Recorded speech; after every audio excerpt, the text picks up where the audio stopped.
All right, let's continue to smooth out our jump animation. All right, let me uncheck play here. I was just kind of playing around with the platformer as we go. All right, we're going to continue to polish our jump and our movement because we're having some issues with getting our player to move. So back in our player here, what I want to do is let's just look at the way that this is essentially set up. So we have our idle, our walk, and our jump. Now, one of the problems that we have is if I press play here, our character kind of gets confused between whether it should be walking, jumping, or falling, right? So right now we're good. I release, it goes back to idle. But when I hit jump and I move, I notice I'm stuck in the walk state when I'm in the sky. So let's go in here. Let's work on this transition between the two. And I'm going to actually, I need to make some more space. But let's double click our script graph so we could zoom inside here and see this a bit better. Now remember we have a variable here called isJumping, which is a Boolean. What we can do is we could say, this is checking whether or not, if this is true or false, whether our character is jumping. So let's go ahead and add a node. I'm right clicking here and I'm just going to type in if, and this is our branch. And what we're doing, remember, is we're transitioning to our walk state. So if we are, let's wire this into here. So if it is false that we're not jumping, that means we were walking. So we can move this up here.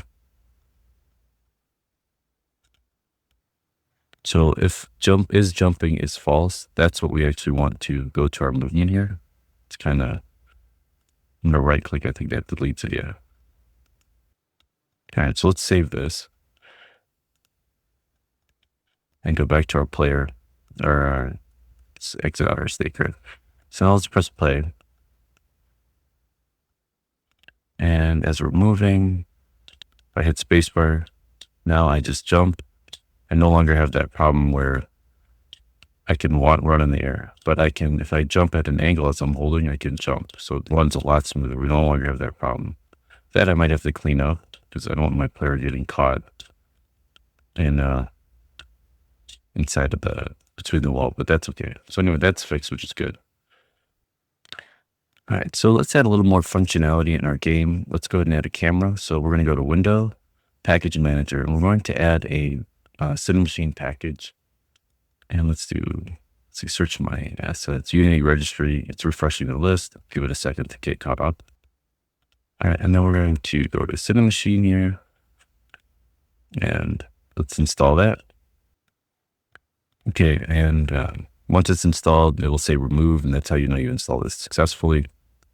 And what I want to do is, actually, let's go ahead and just sort of zoom in on this screen. So you could double click the scene view if you want. But what I want to focus on is the, let's see, let's just dock our state graph in here, give ourselves a little bit more array. And then we have our hierarchy and we have our project. And so what I want to do is with my player selected here, I want to add some functionality here so that it follows the player. But what we want to do first is with our main cameras, we want to add a Cinemachine brain so that our camera knows which camera to use the Cinemachine system.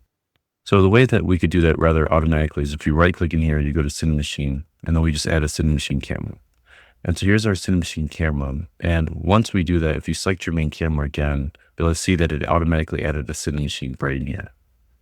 And this is what happens with these Cinemachine cameras is they're virtual cameras that exist in your scene, and they're feeding in their feed, like whatever they're looking at, to our essentially our main camera here. So you can make multiple cameras that do cuts and different effects and stuff.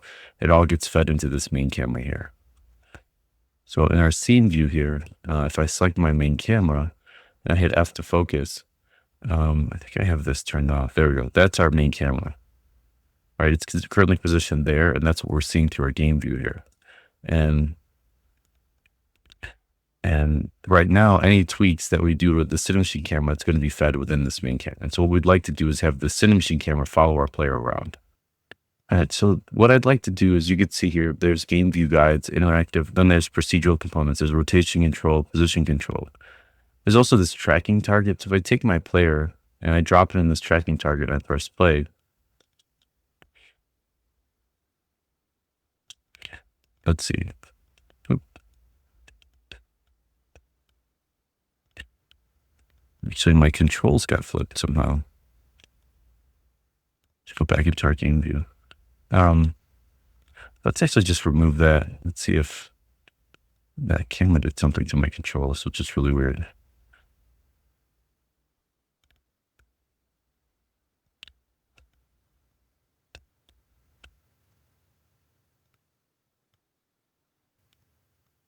Actually, I'm not exactly sure what happened. I just paused it and I looked at my script graph and now it's working again. Okay.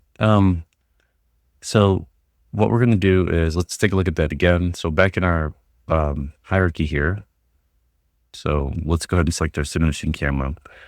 And we can look at, I was going to show you the tracking target, but let's just go jump right ahead to set up follow. And what this does is this position control says to follow something. And what it's saying here, it's saying, hey, we don't have anything to camera. A tracking target is required.